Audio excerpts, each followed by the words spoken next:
सेठ जी।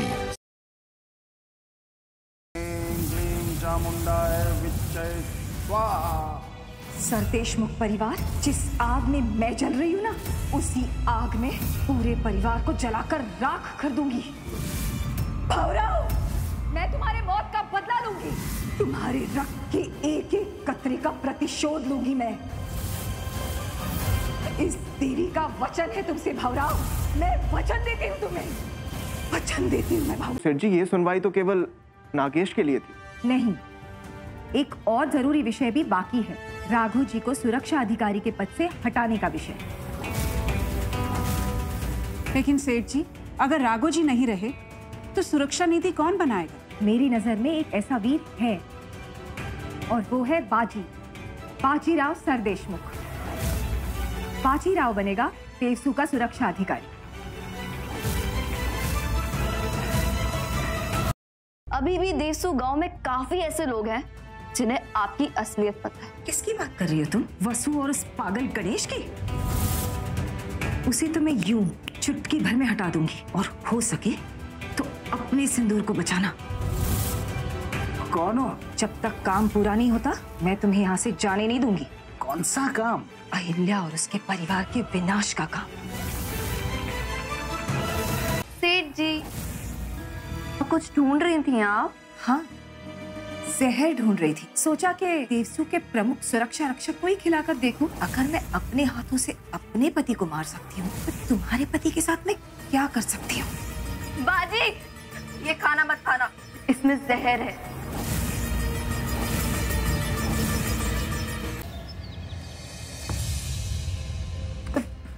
एक फोन उठाने में इतना समय लगता है तुम्हें? पार्क में घूम नहीं रहा हूँ, आप ही का काम कर रहा हूँ। और मैंने आपको फोन मिलाया था, आपका फोन स्विच ऑफ आ रहा था। तुमने मुझे कॉल किया था? क्यों? मैंने मना किया था ना कथे। फिर अगर किसी ने सुन लिया होता मेरा फोन बजते हुए तो तेरी बाप की लाश का भी पता नहीं चलता कभी। अगर अभी आपको ये सारी बातें करनी है ना तो उससे बढ़िया मैं फोन ही काट देता हूँ। नहीं बेटा, नहीं, डांट नहीं रहा हूँ, बोल रहा हूँ। देख क्या है, मैं कैद में हूं तो थोड़ा गुस्सा जल्दी आ जाता है। समझ रहा है मेरी बात? अब ध्यान से सुनना। हाँ बोलो। तुझे देवसू में आना होगा एक खास काम से।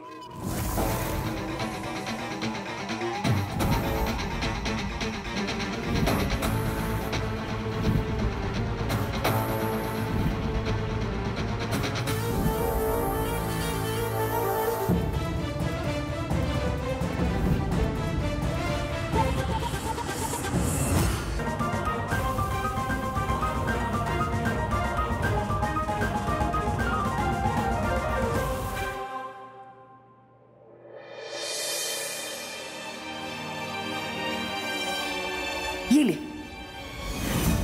ले और इसे दवाई में मिला दे। वैद्य ने कहा है कि इससे सेठी साहिब की तबीयत जल्दी ठीक हो जाएगी। सुन, अच्छी तरह से मिलाना। पता नहीं मरने से पहले और कितनी देर बीमार रहेंगी आप। मेरा काम तो बढ़ा दिया ना।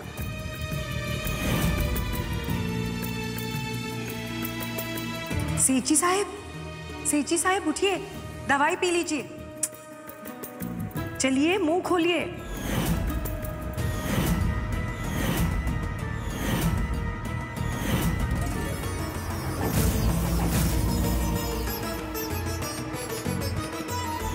मैंने आपकी भेजी हुई दवाई का केमिकल टेस्ट करवा दिया अर्जेंट बेसिस पर, but I am sorry to say I have only bad news for you. Bad news? क्या बुरी खबर है डॉक्टर साहब? आपका डाउट सही था, सेठ जी को ड्रग्स दिए जा रहे हैं, वो भी बहुत हैवी डोजेज में। आई एम सरप्राइज्ड, वो अभी तक जिंदा कैसे? अभी भी देवसू गांव में काफी ऐसे लोग हैं जिन्हें आपकी असलियत पता है। किसकी बात कर रही हो तुम?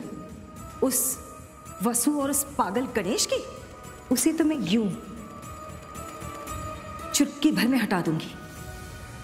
तुम बस अपनी जान की परवाह करो, और हो सके तो अपने सिंदूर को बचाना, समझी?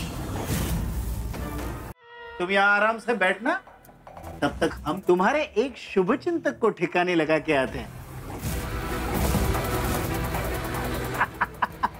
नागेश सेठ, ज्यादा गप्पे मत मारना।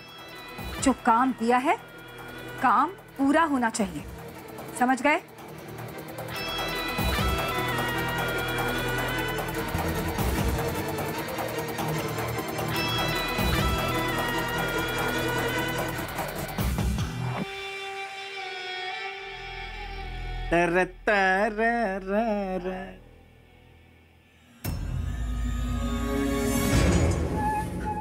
अरे देवा, कहाँ मर गए सबके सब?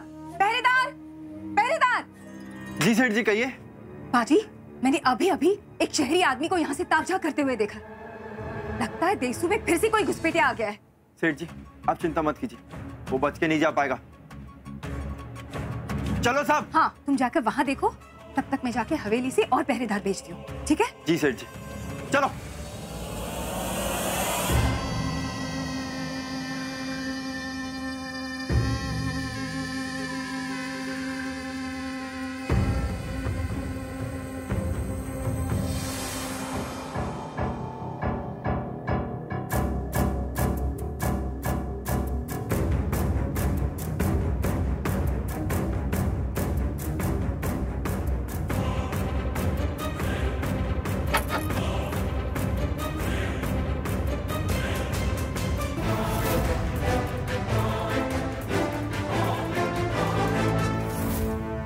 ज्यादा दूर नहीं गया होगा। गन्या, तू उत्तर की दिशा में जा, मैं दक्षिण की दिशा में जाता हूँ। ठीक है। और तुम जंगल को पूरी अच्छी तरीके से छान मारो। अगर कोई भी दिखे, कुछ भी हो तो मुझे आवाज दे देना। जाओ।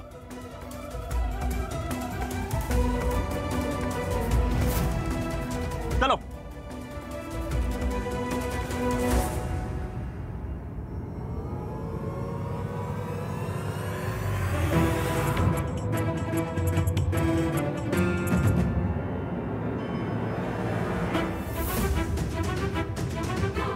ये क्या?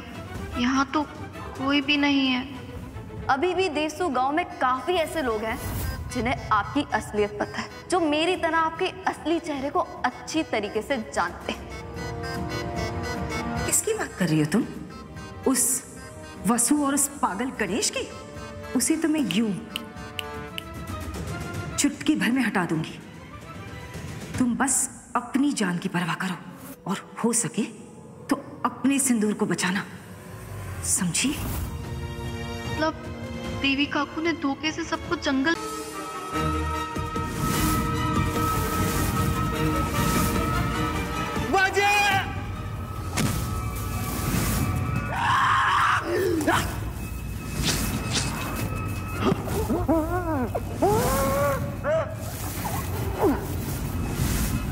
इस प्रगति ने ये सब कुछ मुझ पर इल्जाम लगाने के लिए किया है, और इतना ही नहीं, इसने गणेश का भी खून खुद किया है।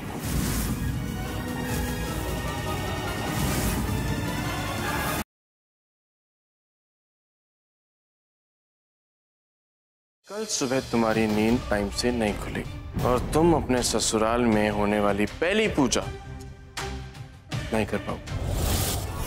प्रेम, अब तुम्हारा प्यार भी मेरा है और तुम्हारी नफरत भी मेरी।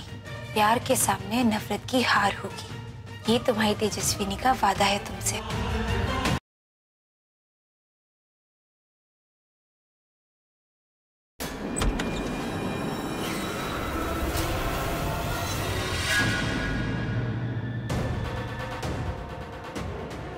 ये तुम्हें उंगली क्यों दिखा रही थी?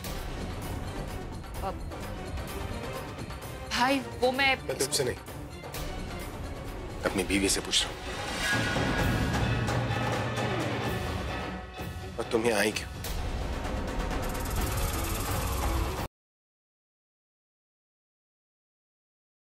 करण मेरी हेल्प नहीं कर सकते तो मुझे एक मौका दे दो, एक चांस दे दो ये प्रूव करने के लिए कि शर्लिन ऋषभ जी के लिए बिल्कुल अच्छी लड़की नहीं है। अरे मैं कहीं ना कहीं ऋषभ जी के इस रिश्ते के लिए खुद को जिम्मेदार समझती हूँ। नहीं प्रीता, तुम्हारी वजह से कुछ नहीं हुआ। ऋषभ ने शर्लिन को देखा, शर्लिन पसंद आ गई, दोनों ने सगाई कर ली। That's it. सबको ये क्यों लगता है कि मैं ऋषभ जी के पीछे पड़ी हूँ? मैं क्यों ऋषभ जी के पीछे पड़ी होंगी? बेचारे ऋषभ जी को पता चलेगा तो कितना बुरा लगेगा। मुझे ऋषभ जी से बात करनी चाहिए, उनको डायरेक्टली बताना चाहिए कि शर्लिन की असलियत क्या है। तुम्हें एक बार में बात समझ नहीं आती? मैं तुम्हारा चेहरा देखना भी नहीं चाहता। चली क्यों नहीं चाहती तुम मेरी जिंदगी से? पर रुकते भी तो आप खुद ही है ना मिस्टर व्यास। मैं बस इतना कहने आई हूँ मिस्टर व्यास कि मेरे पेशेंट को आपने ओवरडोज नहीं किया। तो फिर ये सब किसने किया? गुनहगार का नाम मैं आपको जरूर बताऊंगी मिस्टर व्यास, लेकिन मेरी एक शर्त है। Of course. कीमत बताइए। पहले आपको अपने माँ के पैर छूने होंगे।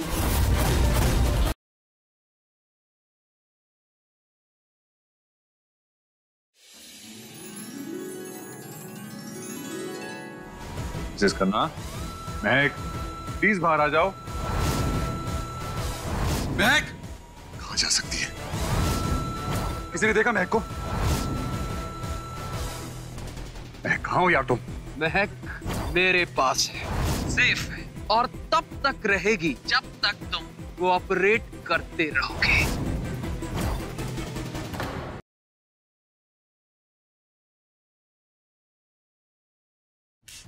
गो है डॉक्टर, इसमें अमाउंट भरिए और अपनी किस्मत लिखिए, वरना मैं आपकी किस्मत लिख दूंगी। बाहर जाके सबको ये बता के कि आपने दरवाजा बंद करके मेरे साथ बहुत गलत किया। आप ऐसा नहीं कर सकती हैं। सोच लीजिए, मैं आप पे मोलेस्टेशन का चार्ज नहीं लगा सकती।